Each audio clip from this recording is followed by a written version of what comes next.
3, 2.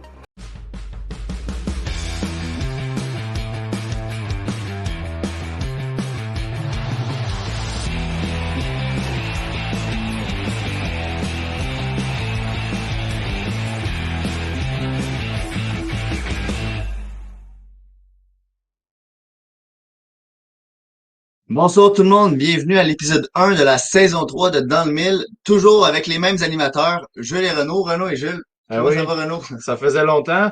Je suis content de te retrouver avec moi à côté pour l'épisode. Puis j'espère que ceux qui regardent à la maison sont autant contents d'avoir Jules de retour. Ouais, moi Euh, aussi c'est vrai que ça fait du bien, ça fait longtemps. on a parlé avec Seb l'autre fois, je lui ai demandé quand il est revenu à l'épisode sur la bande dimanche. Il m'a dit que ça faisait 5 mois que tu n'avais pas été là. Fait que le temps passe vite quand même, mais on est content que tu sois là avec nous. Ouais, puis gars, je vais juste passer par 2 secondes parce qu'après mon segment, il y a lu des commentaires de Nicolas Mercier et de Josiane Gaudreau qui ont justement dit qu'ils étaient contents de me revoir. Donc merci vraiment, j'apprécie ces commentaires.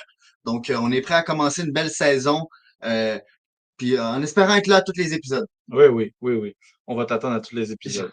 On croise les doigts.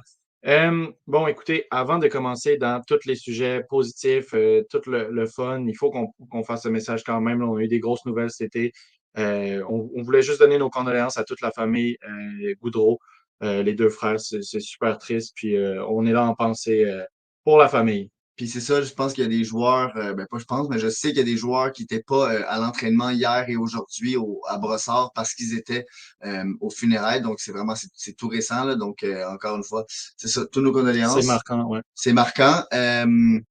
Donc là, c'est ça. Il n'y a pas manière de faire un beau lien, mais on va y aller avec notre premier sponsor, commanditaire, partenaire. Et c'est Elite Prospect, donc vraiment la référence en termes de statistiques, d'informations que vous voulez savoir sur un joueur. Quand vous faites des recherches sur des joueurs, allez sur Elite Prospect, vous avez tout. Vous pouvez voir tu sais, la fraternité et tout. Donc Ben, c'est vraiment très, très complexe. Et avec le premium, ben, tu as accès à beaucoup plus d'informations comme faire des recherches triées selon les années, selon des et saisons. Et nous, en fin de semaine, on a eu notre repêchage avec nos amis sur le Fantasy Draft et puis un outil super utile pour vos repêchages parce que je sais pas si tout le monde le fait autant en avance que nous. Nous, on a Ouais, hâte. c'est ça. Mais eux, ils ont un guide complet pour le Fantasy Draft et puis avec le code DLM30, avec le 30% de réduction, vous avez accès à ce guide-là et à un guide de repêchage éventuellement. Donc, c'est super pratique. Ah, puis c'est ça, t'as dit repêchage, mais c'est ça, ils ont plein de Oui, oui, documents oui. vraiment comme le premium. Depuis qu'on l'a, j'avais jamais remarqué à quel point il y avait du stock. Donc vraiment, on vous le conseille. Puis, pour faire du changement, un nouveau partenaire pour Dans le Mille cette saison. Si vous regardez sur la bande, vous savez c'est qui. Perfo Elite. Perfo Elite, c'est quoi? C'est une équipe d'entraînement, en fait, que ce soit des entraînements mentaux, physiques, sur la glace, hors la glace, que ce soit tout seul ou en équipe, qui couvre vraiment tout. Ça a été parti par Philippe Roy, puis c'est vraiment une équipe solide là-bas. Là. Fait que si vous êtes un coach qui voulait donner un petit edge de plus à votre équipe, vous pouvez travailler avec eux. Si vous êtes un joueur, un parent de joueur, allez regarder ça, ça vaut vraiment la peine. Une super équipe de qualité. Puis ils ont eu beaucoup de clients qui se sont rendus loin, là, que ce soit vraiment des équipes QM18 ou bien des joueurs de LNH. Ils ont un peu touché à tout. Là.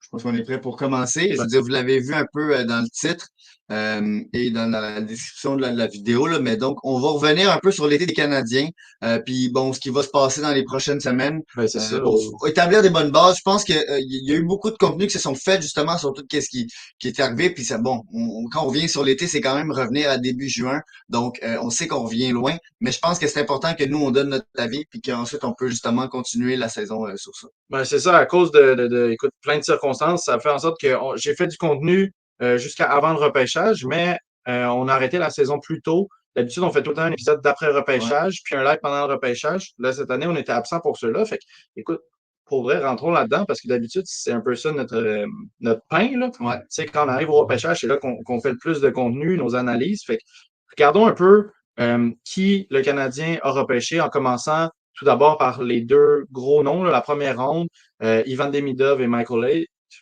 Si vous avez regardé les derniers épisodes Dans le Mille, je pense que on commençait à le dire là, quand on a été obligé de prendre un peu de pause.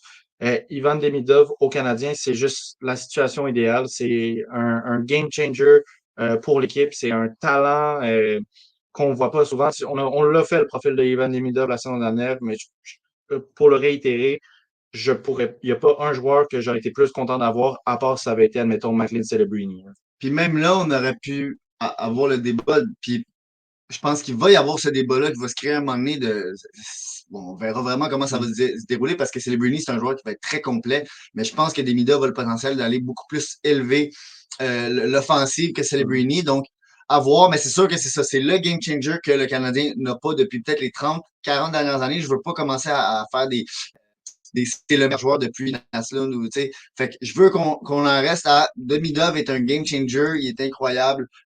J'ai regardé à date ses 3 matchs en Russie. Bon, c'est sûr que c'est dommage de son utilisation en Russie qui peut, surtout dans le dernier match, une présence en troisième période. Ça peut un peu faire peur aux fans. Puis faut quand même réfléchir à le coach du SKA Saint-Pétersbourg va coacher pour gagner. Il va pas coacher pour développer un joueur qui s'en vient dans la Ligue nationale l'année d'après. Puis là, je comprends quand même que ne pas faire jouer des Demidov pendant la troisième période, c'est quand même ridicule quand on le voit jouer. C'est comme un des joueurs les plus excitants offensivement. Là, je parle de l'équipe. Mais il faut quand même revenir au fait que ce coach-là n'est pas là pour développer notre joueur. Il est là pour faire gagner son équipe. Donc, c'est ça la KHL. Je pense que il va trouver une manière d'Emidov de jouer ou de se faire jouer en troisième période. Je pense qu'il va aussi apprendre à jouer peut-être plus défensivement pour être plus euh, euh, comment dire utile à son coach, à son équipe. Mais bon, moi, je suis pas inquiet. Je pense que pour l'instant, là, ça s'enligne bien. Ouais, puis c'est des situations, écoute, ça arrive, on le voit même à Montréal des fois, qu'un joueur monte du Rocket, un jeune, puis finalement, son premier match, il y a 6 ou 7 minutes de jeu pendant le match, et c'est le début de saison, il a juste joué 3 matchs. On verra ce qui arrive. Comme je le dis, c'est sûr que lui, dans sa tête, c'est pas je le développe pour donner le meilleur joueur au Canadien, là, il est pas au Rocket, mais tu sais, c'est une Non, puis il n'est situation. pas affilié, là. Mais sa première saison à KHL, c'est quand même une situation normale que dans les 3 premiers matchs, ça soit pas à lui qu'on fasse 100% de la confiance en troisième période. Puis c'est une situation qu'on a vue ici aussi. Pour parler du deuxième joueur qu'on a pris, Michael Age, écoutez, je pense que le depth il y a au centre dans le Canadien, c'est vraiment extrêmement complet, là. Si on n'avait pas notre troisième centre avec Owen Beck, mais maintenant on l'a avec Michael H. Puis, tu sais, Michael H. dit troisième centre, c'est pas le plus haut que ça C'est pourrait pas être, là. son Il plafond. pourrait vraiment le dépasser, mais tu sais, c'est un joueur vraiment très complet. Puis dans le pire des cas, moi, c'est le 3 4e trio où je le voirais finir. Tu sais, je pense pas que c'est un gars que son jeu est déjà assez complet pour qu'on le voit. On voit comment ça va s'adapter à la LNH. Fait que c'est quelqu'un que je suis confiant qu'il va avoir un impact sur l'équipe. Puis, tu sais, quand on regarde tous les jeunes, surtout dans la position de centre, c'est vraiment facile de voir. C'est sûr qu'on peut tout le temps avoir des petites surprises, mais c'est quand même facile de voir ça va être qui nos prochains 4 centres. Puis, c'est peut-être qu'il y en a un qui va dépasser l'autre par surprise, mais l'important, c'est qu'ils sont là. On a le talent au centre du Canadien, puis ça, c'est vous demandez à presque n'importe quel DG, par où est-ce que tu veux bâtir une équipe? La défense, le gardien de but, c'est bon, mais en attaque, tu dis pas un ailier droit qui marque beaucoup de buts. Non, je veux bâtir Ouais. autour d'un centre à la base.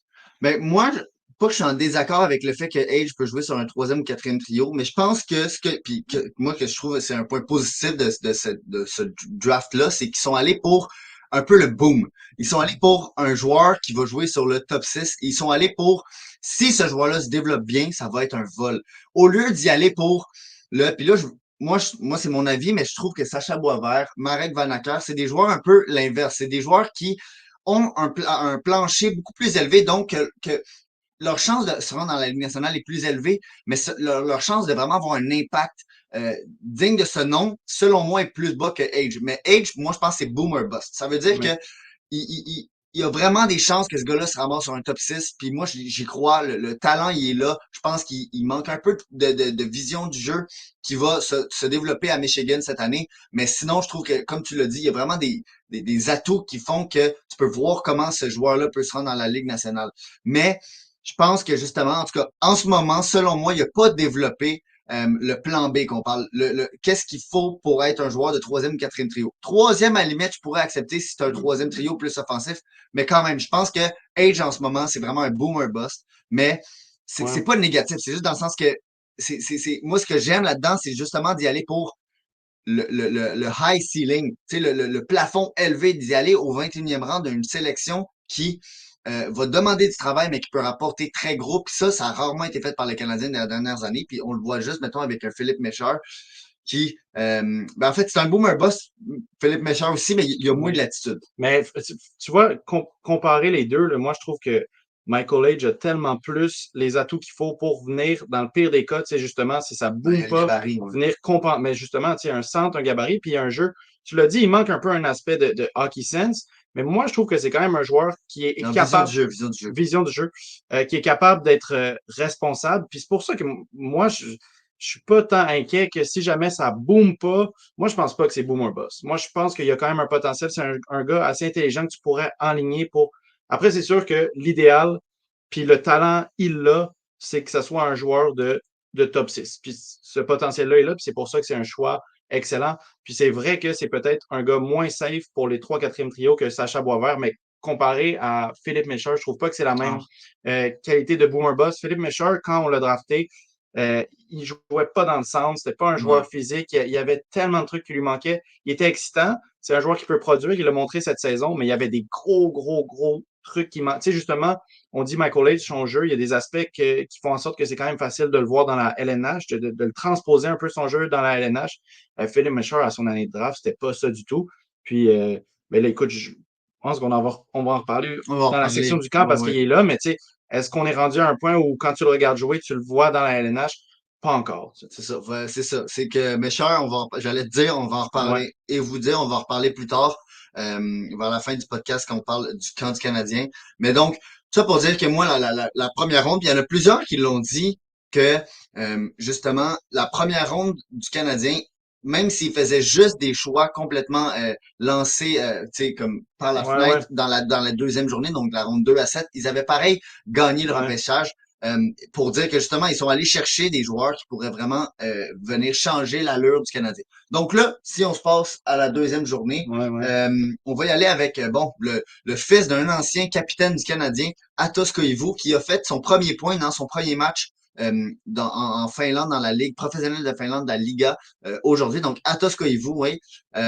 Donc, c'est encore une fois, on est en troisième ronde, on va pas commencer à avoir les mêmes attentes et on n'a Non, pas tant de choses à dire. Je veux dire, ça a été difficile de voir mais c'est ça. le voir jouer, mais moi, la chose que j'ai remarqué de Atos Koivu, c'est qu'il n'hésite pas à tirer. Il a un meilleur tir que son père avait. Il a peut-être plus un style de jeu à la Miko.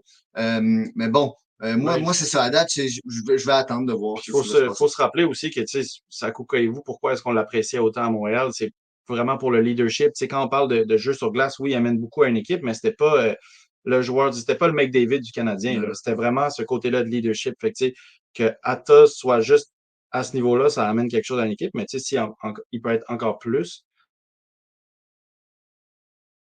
au Canadien, c'est quand même C'est ça. un beau shot in the dark. Après, c'est ça, comme tu as dit, euh, avec où est-ce qu'il jouait, à cause de l'horaire puis à cause des accès qu'on a, pas énormément. Par contre, au moins, un truc qu'on a eu, c'est que vu que vous êtes à Montréal, si vous êtes sur Twitter, si vous êtes sur les réseaux sociaux, l'année dernière, on a eu quand même beaucoup de clips de Astos. Ouais. Donc, dans les joueurs qu'on connaît pas, c'est un de ceux qu'on connaissait le mieux. Ouais. Tu sais, on peut dire ça comme ça. Fait que bon, si on continue avec le deuxième choix de troisième ronde, Logan Sauer, un joueur de la BCHL qui là s'en va en NCAA, c'est un Canadien, il s'en va jouer pour Providence College. Il y a des gars, mettons, comme Snake Boisvert qui pensent que c'est juste un rugueux. Puis il y en a d'autres qui disent qu'il y a vraiment un plafond offensif élevé. Je me rappelle plus c'est quel joueur, mais un de ses coéquipiers, je pense, qui avait justement dit à quel point sérieux il était comme euh, peut-être une carte cachée. Donc, ça va être intéressant de le voir cette saison dans la NCAA. Je veux dire, moi, je suis content de un qu'un joueur de troisième ronde ait une place en NCAA en ayant joué dans la BCHL. Donc, tu sais, mettons l'année passée, puis là, c'est vraiment pas le même rang de joueur, mais tu sais, on pense à un Bradley Nadeau qui a joué, qui est passé de la BCHL à la NCAA, puis il y a eu un très beau switch de ligue, en fait. Donc, j'ai hâte de voir Logan Sawyer. Puis en plus, Providence, apparemment, ils ont une très bonne comment dire, ligne de freshmen qui rentrent, mais pas une ligne, là, mais une gang de freshmen qui rentrent. Donc, ça pourrait être une équipe qui surprend cette année dans la NCAA. Après ça, on a Owen Prod. Ça, c'est, écoutez, un grand défenseur. Lui, c'est Ouais, Hamilton, il me semble qu'il ouais. joue. Mais maintenant, ils sont plus à Ben, Hamilton. c'est Brentford. Mais les Bulldogs, c'est ça, les Brentford Bulldogs, un grand défenseur, assez responsable, a montré quelques flashs d'offense. Il était assez agréable à regarder jouer. Puis écoutez, on a une défense quand même déjà assez remplie au Canadien, comme on va voir encore une fois avec le camp tantôt. Fait que ça enlève un peu une pression sur ses épaules. Ça n'a pas besoin d'être le savior, là, tu sais, si c'est un choix plus tard. Puis soit ça devient un bon défenseur responsable qui amène un tout petit peu d'offense. Donc, tu sais, bon pour peut-être 5, 6e défenseur. Ou Oui. bien sinon, tu sais, c'est pas grave, il n'y a pas de pression dessus, mais c'est ça le type de joueur que c'est. Un grand défenseur responsable qui a montré quelques flashs d'offense. Donc c'est intéressant, mais c'est pas le plus haut ceiling des joueurs qu'on a pris. Non, mais c'est important de noter que c'est un homme fort. Oui, oui, oui. Puis quand je dis homme fort, c'est son style de jeu, dans le sens que c'est un joueur qui veut faire mal quand il frappe. Puis il l'a dit à plusieurs reprises, justement, qu'il veut devenir ce joueur qui est redoutable. Je me Mhm. rappelle plus exactement à qui il se comparait, mais c'était dans les genres de Chris Tanev, là, des gars qui sont qui font mal, Il va être contre qui t'aimes pas jouer. Donc, tu sais, est-ce que il va arriver quand Struble puis peut-être Jack ouais. vont avoir, tu sais, on sait pas c'est quoi le futur, mais ce gars-là, il est là dans 3-4 Sinon, ans, il là. va être le fun à avoir au Rocket Au aussi. Là, Rocket, tu sais, c'est dans ça. la AHL, c'est du jeu physique. Fait que voir sa Ouais. première année là-bas, ça va être intéressant aussi si c'est par là qu'il passe. C'est ça. Puis bon, ben le prochain joueur, Tyler Turk, aussi, c'est un homme fort, un gros 6 pieds 4, 6 pieds 5. Lui, il joue pour les Giants de Vancouver. Et lui, ben c'est ça, il est quand même assez vocal, là, qui veut surprendre le Canadien et tout. Donc, j'ai hâte de voir, parce que des fois, des gars de 6 pieds 5, de même 6 pieds 4, je me rappelle plus exactement, là, mais ils arrivent au camp, puis même s'ils ont 18 ans, à cause qu'ils sont gros comme Ouais. ça, s'ils ont un peu de volonté, ils peuvent surprendre puis juste montrer que ils sont plus proches qu'on le pense peut-être. Puis c'est ça, je veux faire le parallèle avec Florian Jacquet, que tu sais, on va en parler Mhm. plus tard, mais dans le sens que l'année passée, il avait peut-être pas monté les meilleurs flashs, mais quand il est arrivé en fin de la saison à HL, c'était déjà un joueur qui était prêt à jouer dans ce Ouais, c'est calibre-là. ça. Donc bon, je veux pas m'éterniser là-dessus, mais Tyler Turk, intéressant. Le prochain, le goaler. Ben oui, écoute, as-tu vu un match joué? Ben moi j'ai vu en U18, OK. mais Vec Vanax, là, bon, Ouais. le goaler L'étonné? Letton, Je sais pas. Letton. Moi je pense que c'est C'est vrai, Letton. j'avais complètement oublié qu'il était au U18. Mais donc c'est un goaler qui était supposé aller jouer pour Boisbriand, mais finalement il s'est fait repêcher par l'Acadie Batters juste avant de tomber dans les bras. En tout cas, c'est très compliqué pour tout pour dire que Vec Vanax, au lieu de jouer en LHMQ, va jouer en BCHL. Mais bon, Dommage. Ouais. il y en a beaucoup des goalers depuis que je regarde et qu'on regarde les tournois U18 et U20 qui, dans des petites équipes de même, des fois font des surprises et font des performances vraiment impressionnantes. Donc, est-ce que lui, c'était juste une performance impressionnante dans un tournoi ou il y a quelque chose de plus? Ben, Vincent Riendo, le scout des gardiens du Canadien de Montréal, a pensé qu'il y avait plus à aller chercher. Donc, ça va être intéressant. On prend un risque. Après ça, sinon, on a Merrill, encore écoutez, un grand attaquant. Il s'en va en BCHL. Lui, il a déjà signé pour après, ben, signé commit, là. Je pense que c'est plus verbal qu'autre chose. Pour après ça, aller jouer en NCAA avec Harvard. Fait que, encore un joueur qui arrive dans le système américain. Lui, je l'ai pas vu jouer, mais de ce que j'ai vu après le repêchage, c'est justement encore un joueur avec quand même de la taille, mais qui reste beaucoup, beaucoup, beaucoup de choses à travailler. Encore un peu awkward sur ses skates. Donc, beaucoup à travailler, mais en un grand centre. Fait que le projet est intéressant, puis il est juste commit avec une équipe de Ouais. NCAA. Fait qu'on devrait le voir en NCAA dans une année, deux Ouais. années. Ben, ça se dirait que c'est pas cette saison, c'est la saison C'est d'après. ça. Donc, il ferait un peu comme Farrell, là, de prendre une dernière Ouais. année, sauf que Farrell, c'est dans un niveau un peu plus supérieur. Moi, le dernier que je peux vraiment dire quelque chose dessus, c'est Makar Kanin, un choix de 6e ronde.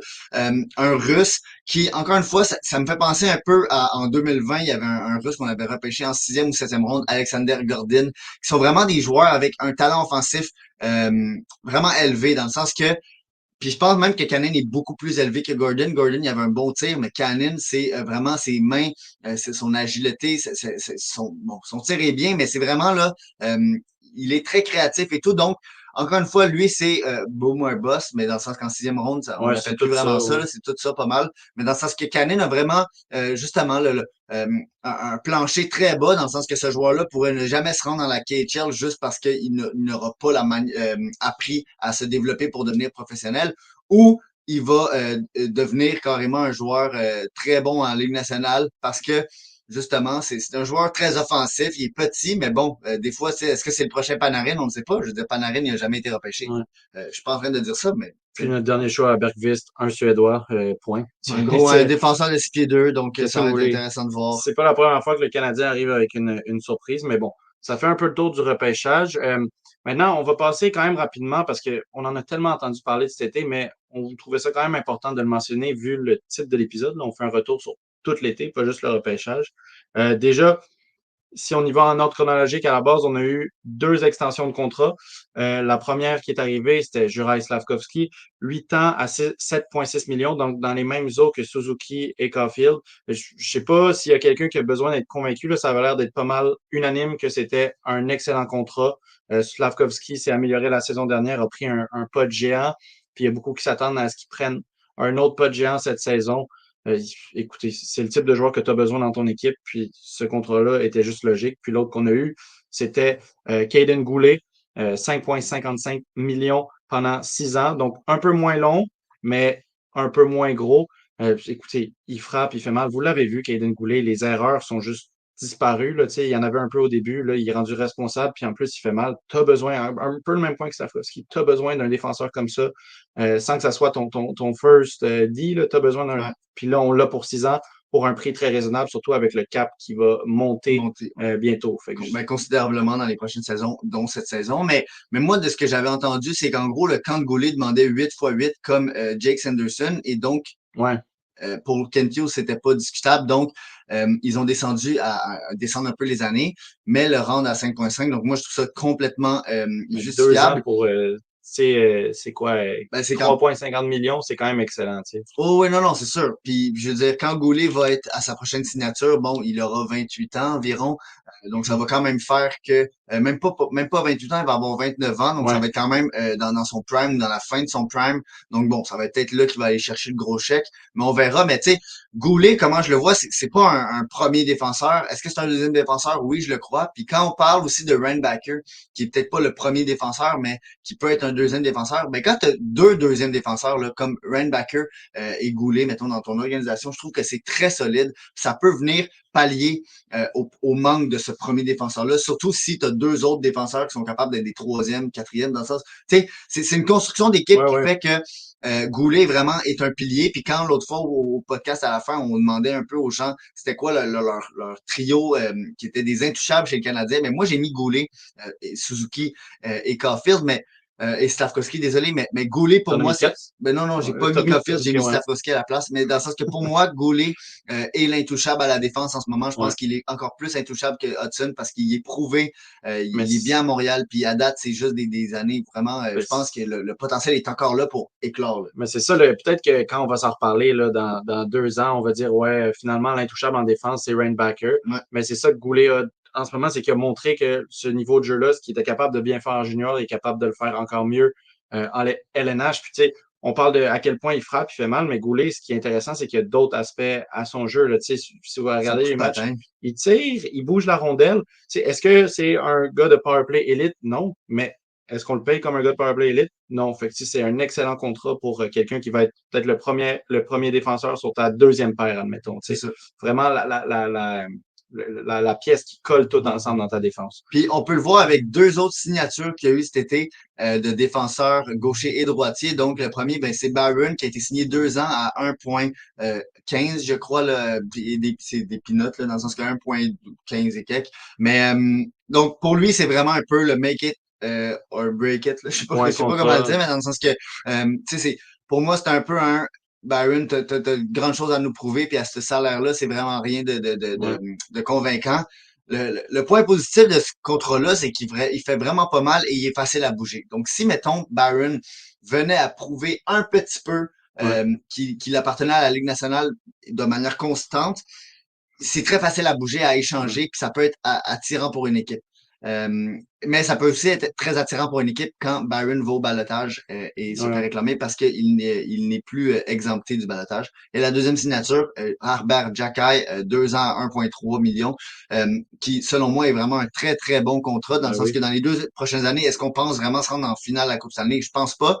Mais quand même, ça donne la latitude sur le catch salarial. Puis Jackay, bon, on le sait, il a passé une saison, ben, la moitié de la saison à peu près dans la AHL, donc c'est sûr qu'elle n'allait pas demander un gros salaire. Mais ouais. Est-ce que j'aurais pu aimer un contrat plus long, puis mettons garder Jackay à 2, 3 millions, puis on se ramasse avec un joueur de troisième paire garanti pour les 4, 5 prochaines années? Oui, mais encore une fois, justement, je l'ai dit, je ne pense pas que c'est garanti qu'il est sur la troisième Mais c'est paire. Il y a ça. tellement d'effervescence à la défense et de joueurs que je pense pas que je pense qu'en ce moment, Hughes, il sait pas.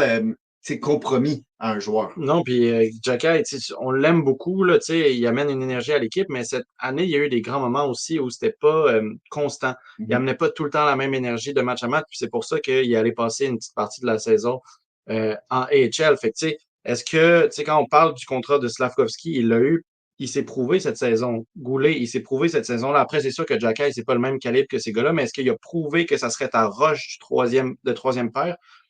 À la fin de la saison, ça allait bien, mais ça n'a pas été ça toute la saison. Fait que là, il y a 2 saisons pour justement montrer, hey, moi, je mérite mon contrat de 4, 5, 6 ans à 3 millions.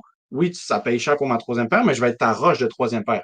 Prouve-le, puis après ça, il va l'avoir parce que pour le moment, peu importe l'amour qu'on a pour lui, c'est pas encore ça.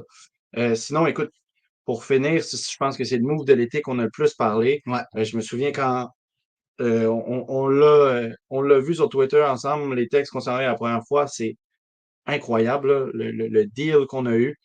Donc, Patrick Laine qui s'en vient à Montréal avec un choix de deuxième ronde pour seulement Jordan Harris. Jordan Harris, qui est un défenseur mobile, qui est une belle présence dans la chambre. C'est une perte, mais réalistiquement, on n'avait pas vraiment besoin de lui. C'est quelqu'un qui était au bout de talent à chaque fois qu'on parlait de rumeurs d'échange.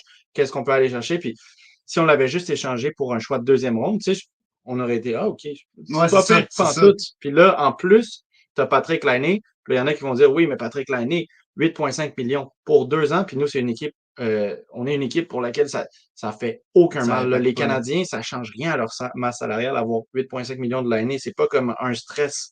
Puis c'est juste pour 2 ans. Fait un coup de génie pour vrai. Là. Je sais pas comment on l'a eu pour.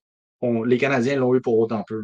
Non, puis c'est vraiment un peu, tu sais, c'est un événement de circonstance, là, dans le sens que justement, Ouais. l'année ne valait plus rien à cause de son gros contrat. Est-ce qu'une équipe qui voulait aspirer à la Coupe Stanley allait aller signer ou échanger ce joueur-là? Ben là, Euh, Minnesota, ils ont essayé, Ils mais ont il a essayé, mais dit non. ben Fait non, que parce qu'il y avait c'est ça. une clause de non-échange. Donc, ben voilà, c'est ça. Fait que Minnesota ont essayé, mais encore une fois, c'est ça, Minnesota, c'est peut-être une des seules équipes qui pouvait se le permettre. En tout cas, je suis intrigué de savoir qu'est-ce qu'ils donnaient parce qu'eux, ils Ouais. ont beaucoup de salaires qui est un peu gaspillés à cause des buyouts de Parisé. Mhm. Et là, pourquoi j'oublie Le défenseur. le défenseur Sutter. Mais donc, c'est ça. Encore une fois, c'est un peu du Kent Hughes. Quand on dit qu'il joue aux échecs pendant que les autres jouent à la dame, c'est dans le sens qu'on dirait que tous ces moves sont réfléchis et il prend le temps. Tout est jamais fait pressé. Et justement, comme tu le dis, si Jordan Harris, on l'avait eu on l'avait échangé contre un deuxième choix en 2026 qui devrait être quand même dans le top 15 Ouais, ouais, ouais, de ouais. la deuxième ronde, on aurait été content. Mais en plus, on va chercher un joueur qui Un pourrait tout petit compléter notre bonus, top là. 6, qui pourrait relancer sa carrière. On le sait que Martin Saint-Louis a fait ça pour une couple de joueurs, que l'organisation va être prête à donner du temps et à donner des chances à l'aîné pour se remettre. Donc, je vois pas comment cet échange-là peut être une défaite. Puis Euh, il a l'air content d'être là. Tu sais, c'est ça le truc. Après, est-ce que c'est notre meilleur ami? Non, on le connaît pas. On sait pas c'est quoi son vrai feeling, mais tu sais, il y a des équipes où il voulait pas aller. C'est pour ça qu'il y avait le no trade clause. Puis quand il arrive ici, il a l'air heureux dans les entrevues. Il dit ouais. qu'il est enthousiaste, qu'il a lui aussi envie de se remonter. Fait que tu sais, tous les signes pointent vers. Parce que pour que lui reprenne le pace où il était. Oui, il y avait d'autres problèmes qui n'étaient pas dus à lui, mais tu sais, il faut aussi mettre du sien. Il ne faut pas qu'on ait un joueur complètement découragé qui lui a laissé tomber, qui dit hey, moi, je suis un joueur de 50 points maintenant, je finis mes 2 ans à 8,5, puis après ça, je prends un contrat plus petit. Il faut un joueur motivé, puis pour le moment, et comme je dis, on n'est pas dans la chambre, là, mais ça a l'air d'être ça qu'on a eu. Fait que Puis, ça va ouais. être vraiment excitant. Là. Non, puis sincèrement, si j'étais lui, puis bon, je suis loin d'être lui en termes d'habileté Ben, moi, je suis lui. sur la glace, hein, c'est ça. Enchanté. Mais dans le sens que un joueur comme l'année qui a 2 ans encore un bon salaire, qui a des aptitudes qui peuvent être à la là et même peut-être plus haut, je pense qu'il voit que c'est sa dernière chance. Parce qu'à un moment donné, Ouais. comme même Pierre-Luc Dubois, à un moment donné, après avoir fait deux, trois équipes et que là, ça marche pas à chaque place et que là, t'es pas capable de remonter. Le prochain contrat de l'année va pas être 8,7 millions, ça va être très loin de ça. Puis est-ce que ça va être ton dernier contrat dans la Ligue nationale? On le sait pas, mais Ouais. dans le sens que c'est un peu peut-être sa dernière chance, dans le sens que là, à un Exact. moment donné, quand t'es rendu à 28 ans, là, je parle dans 2 ans, Les équipes vont pas te signer en mode ah, t'as peut-être le potentiel de revenir à qui t'étais à 20 ans. À 26 ans, je pense qu'on peut encore croire au fait que Ouais. que le joueur qui était à 20 ans, il y a manière de le retrouver. Mais à un moment donné, quand ça fait 8 saisons que tu le fais pas, ben là, ça devient des histoires du passé. Et il y a des jeunes qui viennent de prendre ta place. Donc, vraiment, c'est sa dernière chance un peu. Puis je pense que justement, il a l'air prêt à affronter le marché de Montréal. Puis je pense qu'il va, comment dire, il thrive, il va, euh, Ouais, comme, il va effleurer, c'est quoi? il Éclore. oui, il va Rééclore. éclore dans ce marché-là qui, lui, c'est un joueur qui a besoin d'être la star, qui a besoin d'être Ouais. l'attention. Donc, j'ai hâte de voir à quel point, justement, il va être capable aussi prendre la pression des bas quand ça va moins fonctionner. Mais bon, moi, pour finir là-dessus aussi, Harris et Jonathan Kovacevic, deux gars qu'on allait peut-être perdre pour des pinottes Ouais. au balotage et autres qu'on a échangés. Kovacevic contre un choix de quatrième ronde, mais dans le sens que je trouve que Ouais. c'est de la gestion d'avoir vraiment excellent de la part de Ketius. Bon, maintenant, écoutez, pour finir, on va regarder. En fait, je viens de penser, on aurait Ouais, tellement dû mettre mettre la la maudite photo. photo. Mais si vous regardez, si vous écoutez en fait le podcast audio, ouvrez sur les réseaux sociaux des Canadiens la liste des joueurs du camp parce que là, c'est ça. On va pas faire un survol autant gros que l'année dernière où on avait fait nom par nom les joueurs qui sont dedans parce qu'il y en a finalement qui sont là parce que c'est pour juste faut qu'il y ait des gars au camp là, à la fin de la journée. Je pense à des Charles Savoie, c'est ça. Charles Savoie qui, tu sais, Charles Savoie ne jouera pas pour le Canadien l'année prochaine, n'est pas Non. signé pour le Rocket. Fait que, peut-être qu'après un camp extraordinaire, mais tout ça pour dire que c'est pas eux les plus excitants au camp. En attaque, on a certains joueurs excitants qui reviennent d'autres années. Donc, c'est Owen Beck, on en a parlé l'année dernière. On s'attend à avoir un encore meilleur camp. Maintenant, le thème, je pense, de ce qu'on parlait, qu'on voit beaucoup dans les attaquants, c'est la dernière chance. On a frotté un peu le sujet avec Mesher tantôt. Puis Mesher, c'est quand même un cas particulier parce que c'est sa première année pro. Fait que, l'année pro, Sa première année pro qui peut pas revenir. c'est ça, il peut pas aller au junior, là. Ouais. On est obligé de l'avoir au Rocket. Mais avec les gros défis qu'il y a eu dans les dernières saisons, si ça marche vraiment pas bon, voilà, on l'a. Si ça marche vraiment pas cette saison, ça pourrait justement être sa première et sa dernière chance en même temps. Ce qui est aussi le cas de Coudon. Luke Tuck, qui est un joueur qu'on a vu finir la saison l'année dernière avec le donc, il a joué 3 matchs, lui et Florian Jacquet, sauf qu'à cause de la différence d'âge entre les deux sont pas rendus au même moment dans leur carrière. Luke Tuck a 22 ans.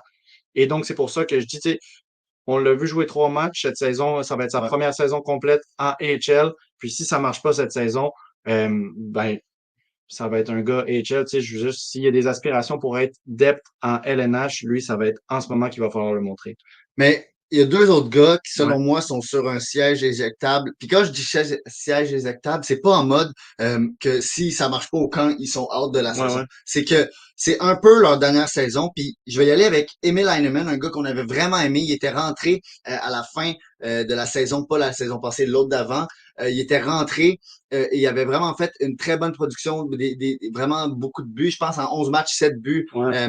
Puis à ce moment-là, il avait 20 ans. Et là, la saison passée, c'était comme un peu, OK, comment tu vas arriver au camp avec les performances? Et là, bon, il n'a pas fait une saison euh, décevante. Il a même joué 4 matchs dans la Ligue nationale, donc il y avait clairement quelque chose que l'état-major du Canadien ont aimé. Mais là, ils l'ont renvoyé dans la liste des rookies.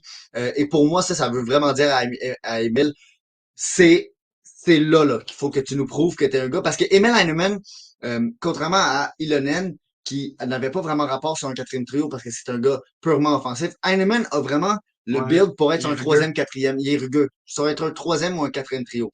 Mais il faut qu'il prouve. Puis là, il faut qu'il tasse du monde cette année. Il faut que Ouais. il arrive au camp et qu'il soit meilleur que des barres et boulets, que des bon, là, il est blessé, mais Hervé Pinard, Dvorak, Oui. puis même s'ils sont pas à la même position, mais il faut qu'il prouve cette année qu'il est worth et qu'il peut Puis jouer dans la Ligue le nationale. problème que Emil Heinemann a eu l'année dernière, puis on va continuer dans ce thème-là aussi, mais Emil Heinemann, c'est pas nécessairement qu'il a eu une mauvaise saison l'année dernière, c'est que quand il est arrivé en AHL Ouais. l'autre saison d'avant, il nous a impressionné, OK, wow, il est super utile. Puis l'autre année d'après, il a comme été un tout petit peu moins bon que ça, tout en restant un joueur solide. C'est pour ça qu'il a eu quand même une chance avec le Canadien, mais il n'a pas continué sa pente d'amélioration. Ouais. Quand tu amènes un joueur dans la AHL, elle veut pas, c'est une ligue de développement, même s'il y a des joueurs qui vont finir leur carrière là-bas ou bien qui ne sont pas là pour se développer. Là. Mais pour beaucoup de joueurs, c'est une ligue de développement. Fait que ce que tu veux voir, c'est de l'amélioration. Tu veux voir, oui, montre-moi ce que tu fais de bien, mais montre-moi en plus. Il faut Ouais. qu'il y ait comme une courbe. Comme quand on regarde au repêchage, le truc que je dis tout le temps, si le joueur s'est amélioré en courbe haute toute la saison, c'est un énorme drapeau vert. Mais quand le joueur est repêché, il faut que ça continue. C'est ça. Là, lui, ça a comme stagné, puis ça a même reculé un peu. Un peu. Après, c'est sûr qu'il y a eu quelques blessures à Emil Ouais. Heinemann, mais il est encore au camp.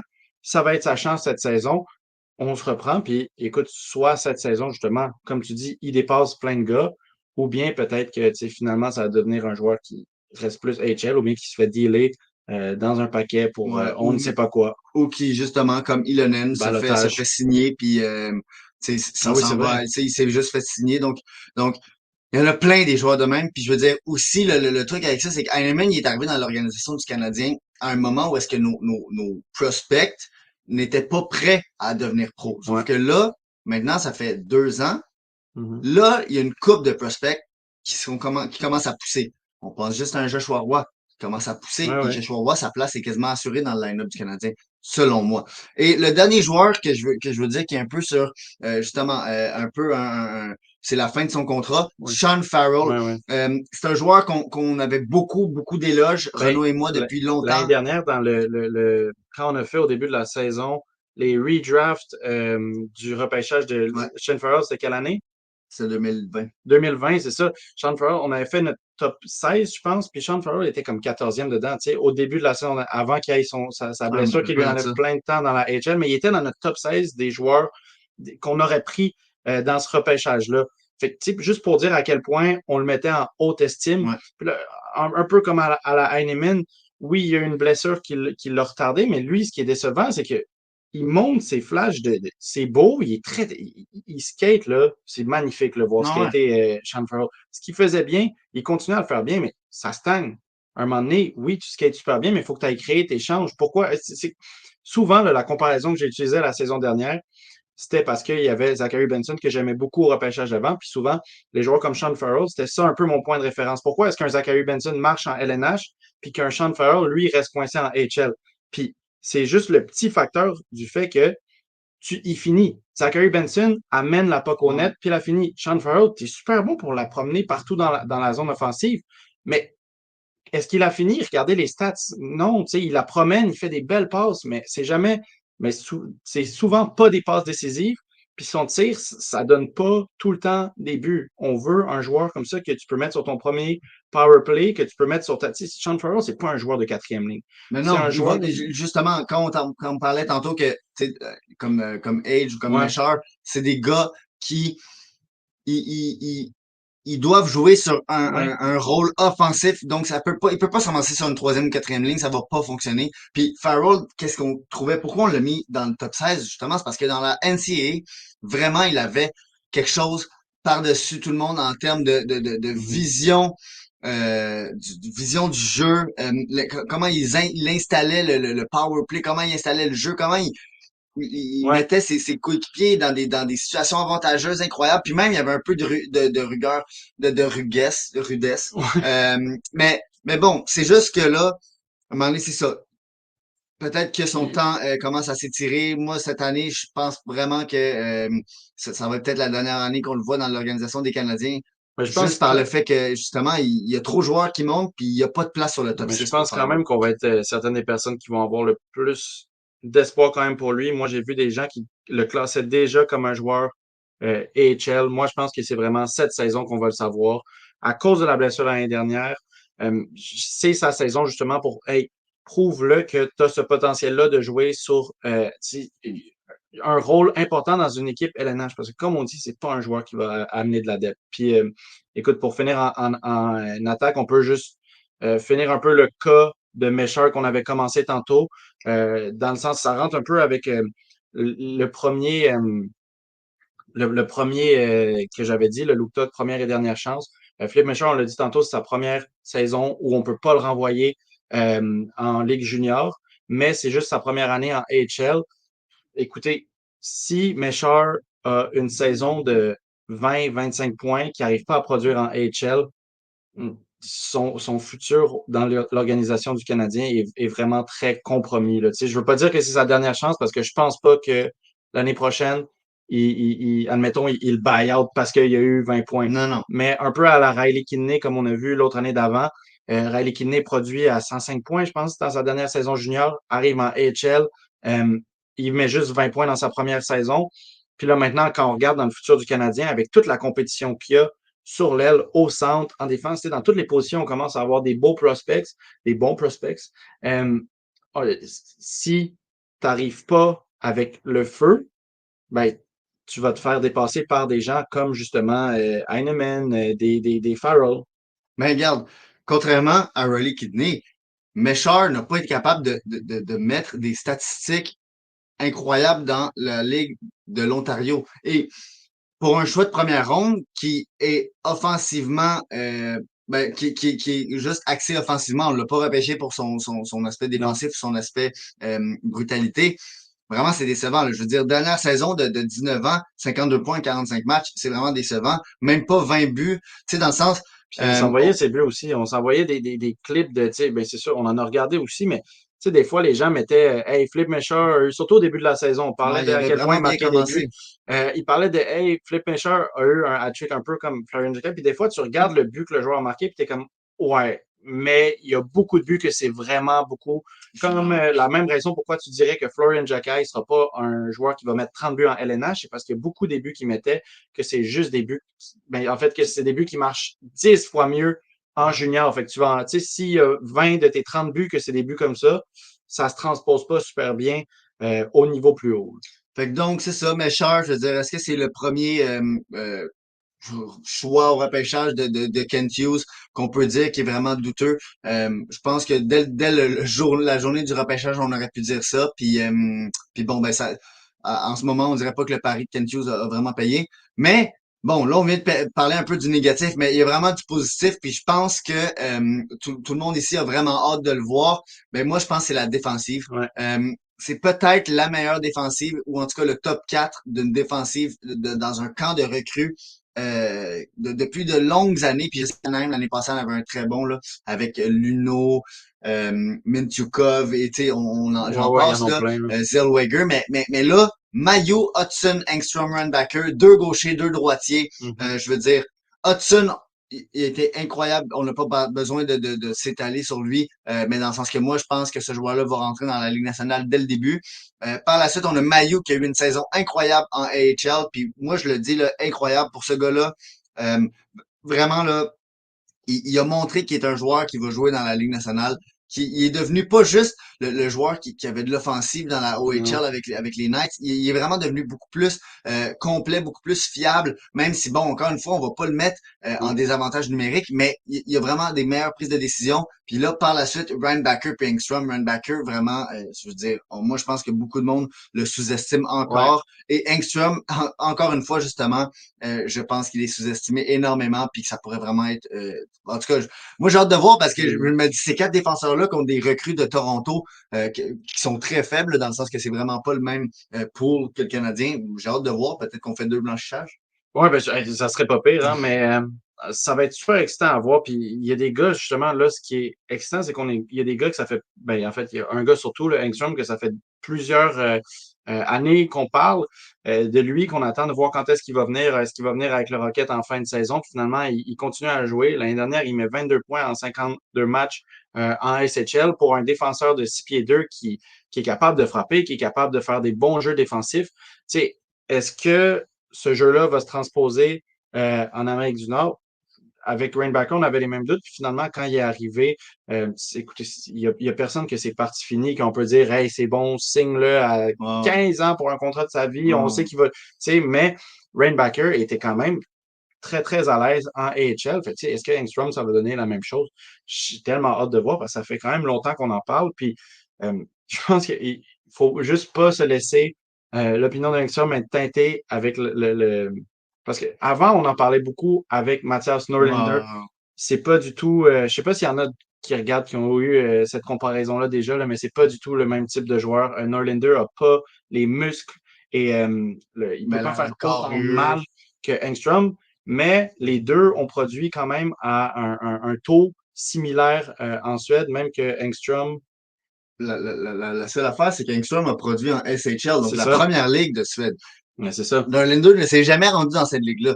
Norlinder, c'était tout du Ben, hype tu vois bâti qu'il vient sur de la signer. Allsvenskan. Ben là, il vient de C'est signer ça, on là, va mais dans le voir. sens qu'il vient de signer là maintenant. Mais Ouais, lui, sa fenêtre est finie. Alors qu'Engström, mais c'est ça. il produisait, il a joué avec Rögle, l'organisation qui a bien développé Moritz Seider. Puis Engström, l'année passée, je ne sais pas si les gens s'en rappellent, mais moi, je me rappelle au camp des recrues, justement. Vraiment, il était, euh, je trouve, une coche de plus que le défenseur moyen ou que le joueur moyen qui était sur les matchs. Là. Vraiment, c'est ça, tu l'as dit, grand et tout, mais c'est surtout aussi son intelligence, la manière que Ouais. offensivement il est capable de placer des jeux, c'est sa prise de décision. Donc, le petit raffinement qu'il va avoir à faire, c'est peut-être justement le jeu défensif de le rendre encore plus Ouais. solide, mais c'est un défenseur qui pourrait devenir two-way excellent. Puis je pense qu'on peut en lier dans la dernière catégorie, là, mais c'est les pics un peu que pour moi qui pourraient causer des grandes surprises. Puis Engstrom, c'est le troisième joueur que je pense qui pourrait causer une surprise dans le sens que Mayu, Hudson, Randbacker, selon moi, vont être très solides, puis on va les vouloir, on va vouloir les voir dans le club du Canadien parce qu'ils vont être très forts. Mais Engstrom, je pense que c'en est un que peu de personnes parlent et qui pourrait vraiment montrer à quel point il est pas tant loin de la ligne nationale. Mon deuxième, ben, mon premier choix, je pense qu'il pourrait vraiment nous surprendre. Tu l'as dit tantôt, c'est quelqu'un qui est un peu à sa dernière année de vraiment échange, même si c'est sa première saison professionnelle complète. Mais Luke Tuck, l'année Mhm. passée, quand il est rentré dans la HL, il ne semblait pas du tout intimidé et il ne Non. semblait pas vraiment out of place. Puis Luke Tuck, justement, le frère Alex Tuck, gros, vraiment pas le même coup de patin, vraiment pas les mêmes habiletés, mais un joueur de troisième, quatrième trio, moi je dirais quatrième trio, pourrait dès cette année avoir justement l'utilité sur le quatrième trio. Puis juste si on compare, là, tu sais, je veux dire, parce que Luktok a quand même 2 ans de plus, je pense, que Florian, c'est ça. Ouais. Florian a 20, Luktok a 22. Tu sais, quand on regarde leurs stats là, sur DB, 3 matchs, les deux ont 0 à 6, 0 but. Mais quand, tu sais, puis nous, c'est des matchs, je pense qu'on a été là On a pour été là. 2 des 3 Ouais. de ces gars-là. Et j'ai trouvé quand même que Luktok avait un petit edge. Le 2 ans paraît quand tu le regardes jouer sur la glace, il a l'air plus en confiance, plus à l'aise que Jekai. Puis c'est normal aussi parce qu'il a eu l'occasion de jouer, lui, déjà contre des adultes en NCAA. Mais tu sais, tout ça pour dire que je crois vraiment que Luke Tuck pourrait arriver cette saison, directement montrer l'impact qu'il peut avoir, puis justement se faire un chemin pour être, c'est peut-être justement la surprise sur le quatrième trio du Canadien du futur. Ouais, ben comme Jaden Struble, dans le Ouais. sens que Jaden Struble, il avait le même âge l'année passée.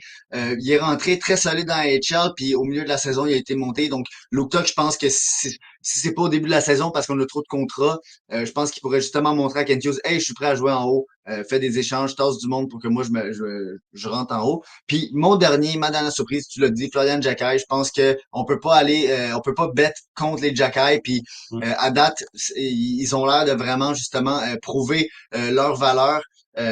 Jackai a eu une saison époustouflante, on va le dire offensivement, même si c'était sa saison de 20 ans, dans le sens que euh, c'était un joueur qui faisait à peine 20 points et là, il est arrivé avec Ouais. plus d'un point par match. C'est comme tu l'as dit, ça va pas être un gars, un buteur de 30 buts dans la Ligue nationale, mais il a les aptitudes pour être capable de quand même être dangereux offensivement, tout en étant rugueux, vraiment intimidant. Donc, j'imagine même pas une équipe jouer contre les deux Jackay en même temps sur la glace, ça doit faire assez peur. Tu sais pas qui va te frapper à quel moment. Mais donc, Jackay, je pense que ça pourrait être une surprise. Il y a plus de latitude avec lui, bien évidemment, parce qu'il est plus jeune. Donc, est-ce que ça va être le premier à se faire rappeler? Je pense que Luke Tuck aurait Ouais. plus de chances de se faire rappeler avant Jackay. Mais je pense pareil que Jackay, il faut pas l'enlever de la conversation dans le sens que je pense qu'il pourrait surprendre cette année au camp, puis justement devenir quand même quelqu'un de plus parler là, pour jouer un match cette saison. Mais là, c'est ça, vraiment la différence qu'il y avait entre les deux, moi, que j'ai vu dans les 3 derniers matchs, c'est que je suis sûr Luke Tuck a pas fini avec un point, mais c'était vraiment en zone offensive Ouais, où il y ouais, avait ouais. plus cette aisance-là. C'est Quand ça. Luke Tuck était sur la glace, il créait des chances. Fait que là, Florian, cette année, son challenge, ça va être, tu sais, il n'y a aucun stress à part le nom de famille qui t'est mis dessus. Puis même ça, tu sais, c'était pas comme si c'était le fils de Maurice Richard. Là. Tu sais, c'est le frère de Non, Harvard non, non. Jackay, un défenseur de troisième paire. Mais le challenge, c'est ça. Ça va être d'arriver en HL puis d'arriver à, tu sais, comment est-ce que j'adapte ma production à un niveau plus haut.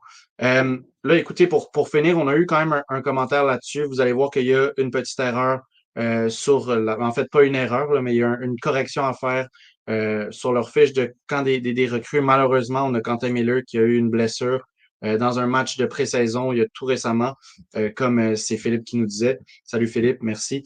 Il sera pas là au camp. On a Samuel Richard qui va être là, qui était déjà invité, puis ils en ont invité un deuxième, je me souviens Ouais. plus c'est quoi le nom, mais Samuel Richard, c'est un gardien de U-Sport. Écoutez, on a plein de gardiens, ça m'étonnerait qu'ils fassent une des équipes, peut-être Trois-Rivières un jour, là. Mais il y a eu une saison incroyable en U-Sport. On en avait parlé quand On la en avait saison était parlé. finie. C'est tout un exploit ce que son équipe a Mais fait. en fait, il a fait 16 matchs, 16 victoires, donc Ouais. tu sais, c'est ça. Puis en série, là, c'est entre autres. Ouais, c'est ça, la même affaire. Donc, justement, est-ce qu'il y a de la place pour aller signer un gardien? Peut-être pas, puis justement, il est encore dans le système du Nouveau-Brunswick. Donc, ça m'étonnerait que ça soit le gardien qu'on signe et qu'on garde pour le Lyon et tout, parce qu'on a déjà comme 8 goalers, je pense, dans Ouais. l'organisation. Puis là, je parle signé, là, je parle même pas de Fowler, Miller, justement, et Volokin. Puis il est 6 pieds aussi. Puis il est 6 pieds, donc c'est sûr que souvent ça fait peur un peu aux équipes, mais bon, euh, on verra. C'est à lui Puis de nous épater. Puis ça serait cool parce que quand on parlait justement de l'épisode de comment améliorer le U-Sport, là, avoir un exemple comme ça d'un joueur qui, tu sais, je dis pas que ça va être lui, là, mais avoir un exemple d'un joueur qui arrive à avoir une saison extraordinaire en U-Sport, se faire signer peut-être pas à Montréal, on n'a pas de place pour ça, mais quelque part en AHL, réussir, puis à un moment donné, tu sais, peut-être juste être un backup dans la LNH, ça serait tellement un gros boost pour le hockey universitaire canadien. Ben, écoutez, sur ce, on se retrouve à la même heure la semaine prochaine, un tout petit peu plus tôt cette saison, mais ça nous permet de faire des épisodes Un peu un plus peu long. longs au besoin sans finir crevé. Là. Tu sais, c'est le fun de ne pas finir à 9 heures. Mais merci de nous regarder pour une autre saison, puis on a hâte de vous présenter. Là, on a parlé de l'été du Canadien, on va parler de l'équipe du Canadien quand ça va être à la fin du camp, qu'on va avoir plus d'analyses, qu'on va avoir l'équipe complète, mais on va aussi parler de quoi regarder dans le Ouais, hockey de CHL, des analyses d'espoir qui arrivent. On vous prépare un compte de Dans le Mille où il va y avoir du contenu qui est plus hors du podcast, ouais. donc des analyses de Jules en solo, des analyses de moi en solo. On aura Des... plus de temps. On va mettre plus de temps, en fait, sur justement la production de contenu à l'extérieur des podcasts. Oui. Puis je pense justement, on va être, c'est ça, on va être Ben, plus prêt cette on année. vous Fait que, donne toute l'information, ouais, je vous dirais vers la fin septembre, quand le hockey junior va être parti, mais c'est ça, il va y avoir du contenu exclusif sur la bande, les épisodes disponibles en rediffusion sur la propre chaîne j'ai dit sur la bande, mais c'est dans le mille. dans le milieu. Puis c'est ça, sur ce, comme je disais, on va faire des previews. Ça, c'est sur la chaîne de Sur la bande. En live, on va faire des previews. PWHL, ça arrive. Le hockey junior, ça arrive. Les Canadiens qui ont le roster final. Puis le reste de la LNH, là. Comme d'habitude, le début de saison, on manque pas de sujet. Là. Puis on est toujours média pour la Ligue canadienne de hockey et même pour la PWHL de l'équipe de Montréal. Donc c'est ça, c'est sûr que ça aide à améliorer notre couverture. Donc sur ça, suivez-nous, abonnez-vous à notre page Facebook, YouTube et on se voit sur la semaine prochaine. Bonne soirée tout le monde.